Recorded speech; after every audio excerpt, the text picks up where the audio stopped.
ایسا نہیں جیسے چلے والوں کی مرضی ہے، رب تعالیٰ کی مرضی ہے۔ قرآن میں اس رسول کے متعلق فرمایا عزیز علیہ ما عنتم حریص علیکم بالمؤمنین رؤوف الرحیم، وہ رسول ہے تمہارے پاس جس کو تمہارا تکلیف میں پڑنا دیکھا نہیں جاتا، رؤوف ہے، رحیم ہے، اس رسول کی صفات ہے۔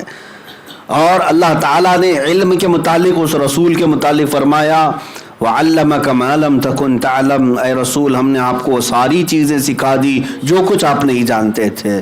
تو رسول کو عالم بھی تسلیم کرنا ہوگا۔ یہ تمام چیزیں رسول کی جو خواص ہیں وہ ماننا ہوگا آپ کو۔ ہاں آپ یہ کہتے ہیں ہم رسول پر تو ایمان لائے لیکن ہم رسول کو مجبور سمجھتے ہیں، تو معاذ اللہ آپ نے رسول کو مانا ہی نہیں۔ اب بعض لوگ کہتے ہیں کہ رسول جو ہے ہم اسے تو مانتے ہیں لیکن غیب کی خبریں دینے والا نہیں ہے، تو پھر وہ رسول ہی نہیں ہے۔ نبی جو لفظ ہے، نبی کا مطلب ہی ہوتا ہے غیب کی خبر دینے والا، اور اگر وہ غیب کی خبر نہیں دیتا تو پھر نبی کس لیے کہتے ہو؟ ڈکشنری میں اٹھا کر کے دیکھ لو، نبی کا معنی ہی یہی ہے۔ نبی کا مطلب چھپی ہوئی چیز کو بتانے والا۔ تو میرے عزیزو، یہ جتنے بھی مسائل آئے، جن لوگوں نے حضور کی ذات پر اعتراضات کیے، انکار کیا، گویا کہ انہوں نے رسول کو پورے طور پر تسلیم نہیں کیا۔ حضور پاک صلی اللہ تعالیٰ علیہ وسلم پر جب ایمان لاؤ تو ان کے پورے کمالات، ان کے جمالات کے ساتھ ایمان لاؤ۔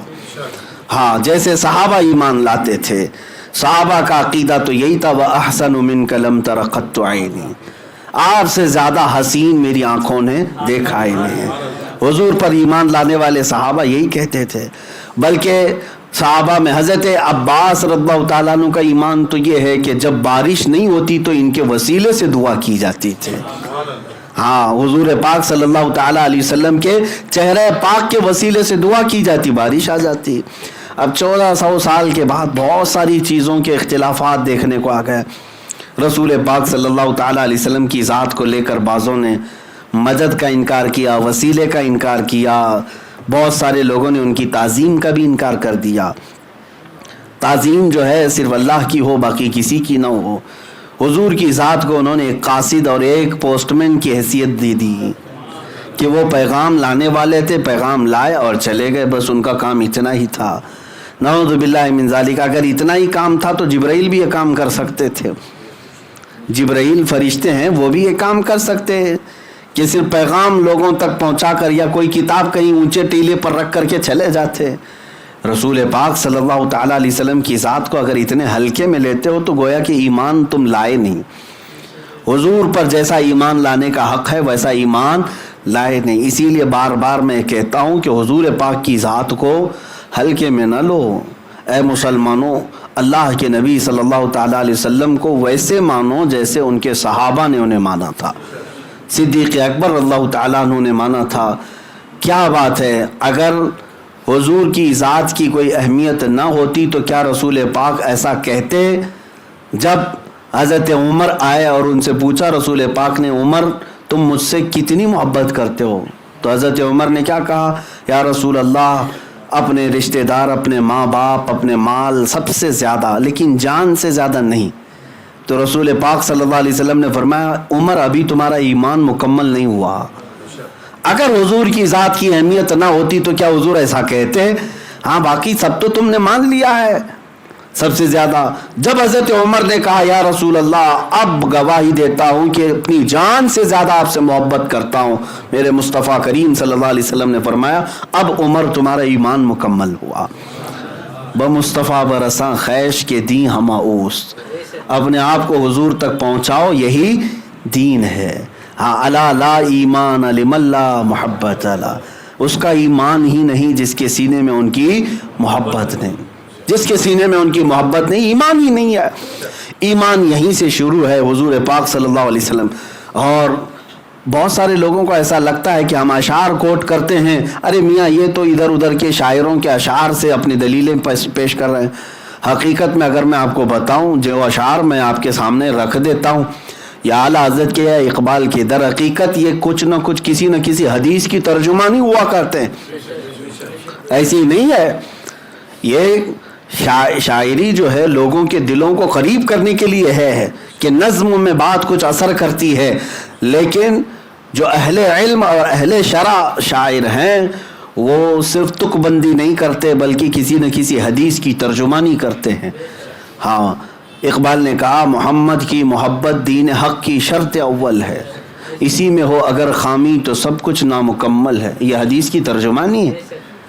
قرآن میں اللہ فرماتا ہے قل ان کنتم تحبون اللہ فاتبعونی یحببکم اللہ۔ اے رسول آپ فرما دیں اگر تم اللہ سے محبت کرتے ہو، اے لوگو اللہ سے اگر تم محبت کرتے ہو تو میری پیروی کرو، میرے پیچھے چلو، اللہ تم سے خود محبت کرے گا۔ تو یہاں قرآن میں کیا کہا گیا؟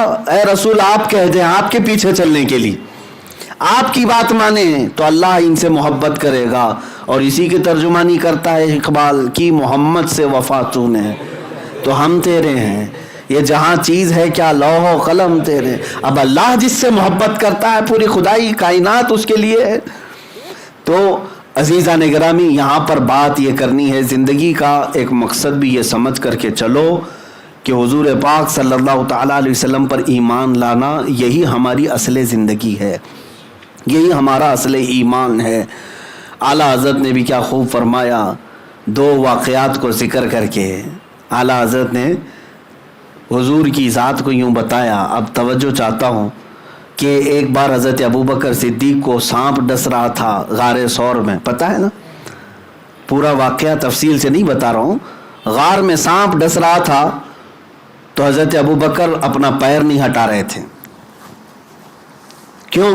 اس لیے کہ رسول پاک صلی اللہ علیہ وسلم ان کے زانوں پر سر رکھ کر آرام کر رہے تھے۔ حضور خود بیدار ہوئے اور پھر حضرت ابوبکر سے کہا ہٹاؤ، جب تک تو زہر پورے پیر میں چڑھا ہوا تھا۔ میاں سانپ کے کاٹنے سے کیا آدمی مر نہیں جاتا؟ زہریلا سانپ، وہ بھی کئی سو سال پرانا سانپ کاٹ رہا تھا حضرت ابوبکر کو۔ ہاں، اب رسول پاک صلی اللہ علیہ وسلم نے ان کے پیر کو ہٹانے کے بعد سانپ آیا، دیدار کیا اور چلا گیا۔ وہ تو دیدار کا مشتاق تھا، ہاں وہ اذیت دینے والا نہیں تھا۔ حضور پاک نے اپنا لعاب پاک لگایا حضرت ابوبکر کے پیر میں جہاں سانپ کاٹا تھا اور اللہ نے انہیں شفا عطا فرمائی، پیر صحیح ہو گیا۔ ایک واقعہ یہ ہے۔ دوسرا واقعہ حضرت علی کا، جو مدینے کے قریب مقام صحبہ میں، وہاں بھی حضور ان کے ران پر زانوں پر سر رکھ کر آرام کر رہے تھے۔ عصر کی نماز حضرت علی کی چھوٹ گئی، سورج ڈوب گیا۔ یہاں پر بھی وہاں جان جا رہی تھی، وہ بھی حضور کی نیند پر ہی ہے، اور یہاں نماز گئی، وہ کس پر؟ حضور کی نیند پر۔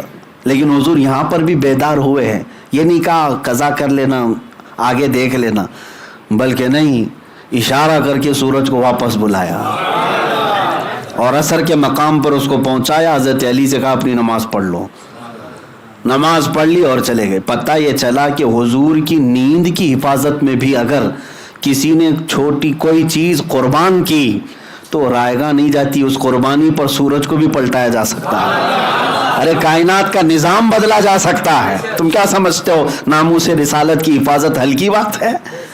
ہاں، کائنات کے رخ کو بھی بدل دیا جائے گا، ہوائیں بدل دی جائیں۔ دو واقعات توجہ چاہتا ہوں۔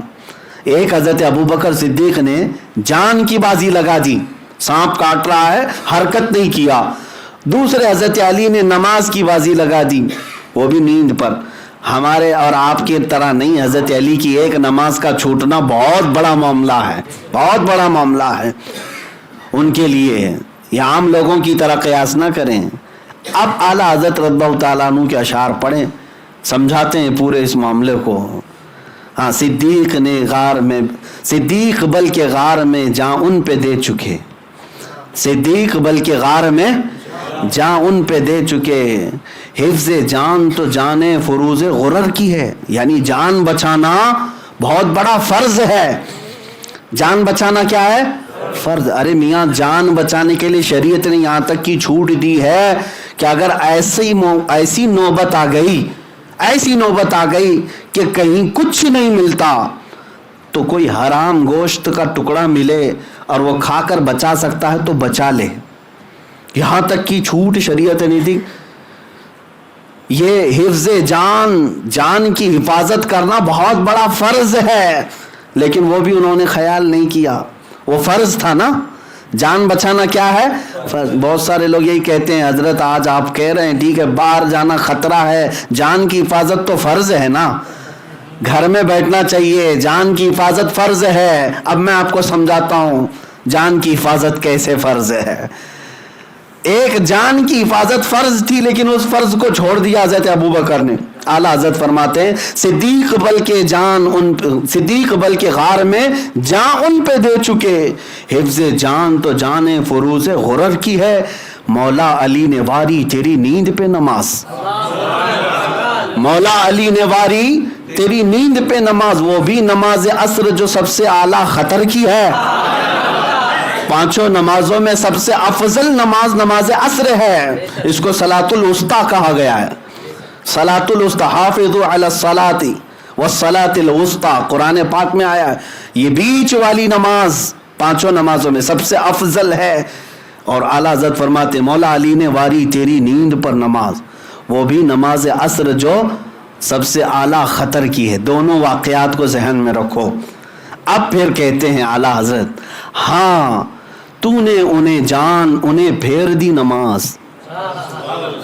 ہاں تو نے انہیں پھیر دی نماز، ان کو ان کی جان واپس کر دیا اور ان کو ان کی نماز واپس. کسی کا کچھ گھٹا؟ ادھر جان کی بازی صدیق نے لگائی، لیکن میرے آقا نے وہ بھی واپس کیا، لعاب لگایا اور ان کو جان لوٹا دی. اور ادھر نماز قضا ہوئی تھی، سورج پلٹا کر کے نماز بھی دے دیا.